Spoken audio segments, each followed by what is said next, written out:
Hello all ఈరోజు మనం వచ్చేసరికి శ్రీ రామలింగేశ్వర స్వామి టెంపుల్ కీసరగుట్టకి వచ్చినాము.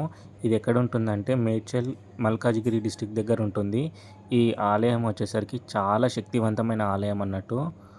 ఎందుకంత పవర్ఫుల్ టెంపుల్ అంటే సాక్షాత్తు శ్రీరాముడే త్రేతాయుగంలో రావణ్ణి వధించిన తర్వాత బ్రహ్మహత్య పాపం పోవడానికి స్వయంగా ఇక్కడ శివలింగాన్ని ప్రతిష్ఠించిండు.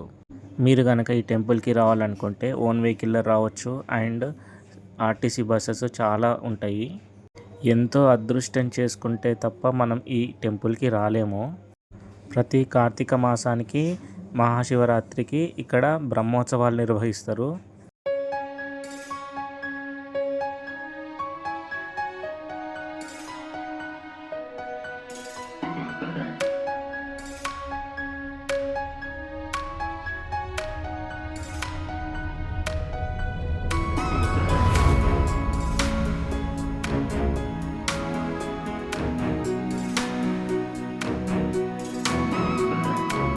స్థల పురాణం ప్రకారం లింగ స్వరూపుడైన మహాశివుడు రాముని కోరిక మేరకు శ్రీ రామలింగేశ్వర స్వామిగా ఉద్భవించిన అపురూప శైవ క్షేత్రమే కీసరగుట్ట.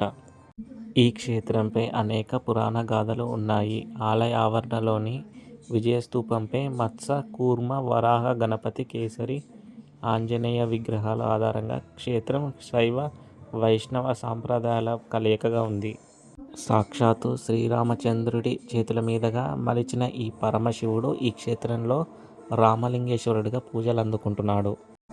బ్రాహ్మణుడైన రావణుడిని సంహరించిన అనంతరం సీతా సమేతంగా శ్రీరాముడు అయోధ్య నగరానికి బయలుదేరుతాడు. బ్రాహ్మణ హత్య పాపాన్ని పోగొట్టుకునేందుకు ఋషుల సూచనల మేరకు శ్రీరాముడు పలు ప్రాంతాల్లో శివలింగ ప్రతిష్టాపనలు చేయడం సంకల్పిస్తాడు. శ్రీరాముడు ఈ ప్రాంతం గుండా వెళ్తూ ఇక్కడ ప్రకృతి రమణీయతకు ముగ్ధుడై ఇక్కడ శివలింగాన్ని ప్రతిష్ఠించడానికి పూనుకుంటాడు. ముహూర్తంపై మహర్షులు కోరాడు. శివలింగాన్ని కాశీ నుంచి తేవాల్సిందిగా రాముడు హనుమంతుడిని ఆజ్ఞాపిస్తాడు. అక్కడికి వెళ్ళిన హనుమంతుడికి ఈశ్వరుడు 101 శివలింగాల రూపంలో దర్శనమిచ్చాడు.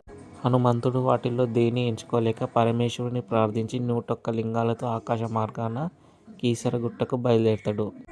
మహర్షులు నిర్ణయించిన ముహూర్తానికి హనుమంతుడు రాకపోవడంతో సీతారామచంద్రులు పరమేశ్వరుని ప్రార్థించారు. వారికి పరమేశ్వరుడు శివలింగ రూపంలో దర్శనమివ్వగా సీతారామచంద్రులు ఆ శివలింగాన్ని ప్రతిష్ఠించి అభిషేకించారు. అందువల్లనే శ్రీ రామలింగేశ్వర స్వామి ఆలయంగా పేరు వచ్చింది. ఇంతలో హనుమంతుడు 101 శివలింగాలతో వచ్చాడు. స్వామి, వీటిలో మీకు కావాల్సిన శివలింగాన్ని ప్రతిష్ఠించండి, మిగతా వాటిని కాశీలో యథాస్థానంలో ఉంచి వస్తా అని రాముడితో అనగా హనుమాని రాక ఆలస్యం అవడంతో పరమేశ్వరుని ప్రార్థించాను. స్వామి లింగ రూపుడిగా ప్రత్యక్షం కాగా ప్రతిష్ఠించాను అని శ్రీరాముడు హనుమంతుడికి చెప్పాడు.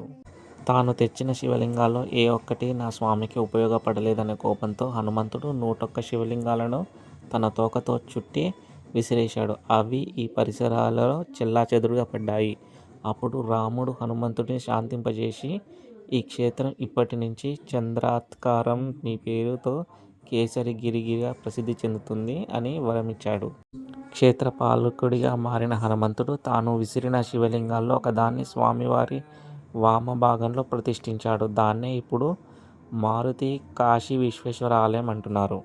కీసరగుట్టలోని శ్రీ రామలింగేశ్వర స్వామి ఆలయం పశ్చిమ అభిముఖంగా ఉండటం ఇక్కడ విశేషం. గర్భాలయంలోని మూల విరాట్టుకు నిత్యం భక్తులు పాలు, పెరుగు, పంచామృతాలు, శుద్ధ జలంతో చేసే అభిషేక పదార్థాలు స్వామివారి కుడి భాగం వైపుకు వెళ్తాయి. ఈ పదార్థాలన్నింటి ఎక్కడికి వెళ్తాయో ఇప్పటికీ ఎవరికీ తెలియదు. దాన్ని నిర్ధారించేందుకు గతంలో కొందరు సాంకేతికంగా చేసిన ప్రయత్నాలు ఫలించలేదు. పురావస్తు శాఖ ఆధ్వర్యంలో ఇక్కడ జరిపిన తవ్వకాల్లో లభించిన ఆనవాళ్లు చారిత్రక పరిశోధకుల అభిప్రాయం మేరకు క్రీస్తు శకం 4వ శతాబ్దంలో ఉత్తరార్ధం నుంచి 7వ శతాబ్దం వరకు ఆంధ్రదేశాన్ని ఏకఛత్రాధిపత్యంగా పాలించిన విష్ణుకుండిన రాజవంశస్థులకు కీసరగుట్టతో సన్నిహిత సంబంధం ఉన్నట్టు తెలుస్తుంది. ఈ ప్రాంతాన్ని వారు రాజధానిగా, సైనిక స్థావరంగా ఏర్పాటు చేసుకున్నారు. వీరి రాజముద్రికగా లగించు సింహం ఏర్పాటు చేసుకున్నారు. ఈ ప్రాంతంలో విష్ణుకుండిన రాజవంశానికి చెందిన 2వ మాధవ వర్మ 11 అశ్వమేధ యాగాలు, 1000కి పైగా ఇతర యాగాలు నిర్వహించారు. 17వ శతాబ్దంలో గోల్కొండ కుతుబ్ షాహీ వద్ద అక్కన్న మాదన్న మహామంత్రులుగా పనిచేశారు. వారు ఈ క్షేత్రాన్ని దర్శించి దీన్ని హరిహర క్షేత్రంగా తీర్చిదిద్దేందుకు సంకల్పించారు. హిందూ మహమ్మదీయ సమ్మిళిత సాంప్రదాయం ఉట్టిపడేలా ఆలయాన్ని నిర్మింపజేసి లక్ష్మీ నరసింహస్వామి విగ్రహాన్ని ప్రతిష్ఠించారు. ప్రస్తుతం సీతారామచంద్రస్వామి, శివ పంచాయతన స్వామివార్ల విగ్రహాలను సైతం ప్రతిష్ఠించారు. ఆలయ దేవతామూర్తులను మహాశివరాత్రి ఉత్సవాల్లోనే కాకుండా సాధారణ సమయాల్లోనూ భారీ సంఖ్యలో దర్శించుకుంటారు. శ్రీరాముడు రావణుని వధించిన తర్వాత ఈ ప్రాంతంలో ఉన్న సమయంలో సీతమ్మ వారు ప్రశాంతత కోసం తపస్సు ఆచరించిన స్థలమే సీతమ్మ గుహ. ఈ గుహ శ్రీరామలింగేశ్వరుని ఆలయం కుడి దిగువ భాగంలో ఉంటుంది. సీతమ్మ వారు తపస్సు చేసిన ఈ గుహలో ప్రస్తుతం మహిషాసురమర్దిని ఆలయంగా మారింది. అతిరథ మహాయాగం నిర్వహించిన పుణ్యక్షేత్రం. దేశంలోని సప్త సోమయాగాల్లో ఒకటి కీసరగుట్టలో అతిరథ మహాయాగాన్ని నిర్వహించారు. తపస్తంత ఆధ్వర్యంలో కేరళకు చెందిన నంబూద్రి వంశీకులు ఈ యాగాన్ని 2013 ఏప్రిల్లో 10 రోజులు చేశారు. ఇలాంటి యాగాన్ని భద్రాచలంలో కీసరగుట్టలో మాత్రమే నిర్వహించారు.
ఇక్కడ మీరు చూస్తున్న శివలింగాలన్నీ హనుమంతుడు కోపంతో తన తోకతో విసిరేసిన 101 శివలింగాలు.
ప్రతి ఒక్కరూ తప్పక దర్శించాల్సిన శైవ క్షేత్రం కీసరగుట్ట. ఈ ఆలయం ఒక లొకేషన్ అనేది డిస్క్రిప్షన్లో ఇస్తాను, ఒకసారి చెక్ చేసుకోండి.